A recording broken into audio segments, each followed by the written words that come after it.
Savez-vous que les infirmiers peuvent marcher jusqu'à 8 km par jour? Eh bien oui, ceci équivaut à 2 heures de temps perdu pour le patient. En fait, ce problème il est lié à la mauvaise conception des espaces. D'ailleurs, d'après les études, une mauvaise conception d'un espace est l'une des premières causes des infections et des erreurs médicales qui peuvent aller jusqu'à la mort du patient. En effet, lorsqu'on parle d'une mauvaise conception d'un espace de travail, on parle automatiquement d'une mauvaise identification des besoins du client, c'est-à-dire la première étape avant même de dessiner un plan architectural.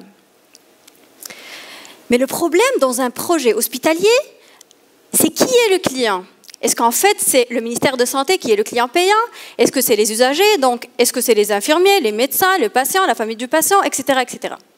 Eh bien, c'est tout cela. D'un autre côté, le besoin qu'on devrait identifier dans un projet hospitalier, il est en évolution constante. On a d'un côté le vieillissement de la population qui fait en sorte qu'à chaque fois, on a de nouvelles maladies. Et d'un autre côté, eh bien, on a l'évolution de la technologie qui fait qu'en sorte, à chaque fois, on devrait réaménager nos espaces de soins pour s'adapter à cette technologie-là. Maintenant, imaginez que vous êtes l'architecte responsable de la conception d'un hôpital et que vous devez commencer par l'identification des besoins du client. La solution la plus simple, c'est en se basant sur votre connaissance technique d'aller identifier le nombre de salles et de mètres carrés requis pour l'hôpital et puis d'aller confirmer ça auprès de représentants des différents secteurs hospitaliers d'une façon individuelle. Attention, ici on se retrouve avec un problème du téléphone arabe.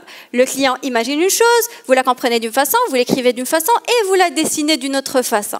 C'est-à-dire un problème d'alignement entre ce que les clients veulent réellement et ce que vous proposez comme solution architecturale. C'est pas évident, non?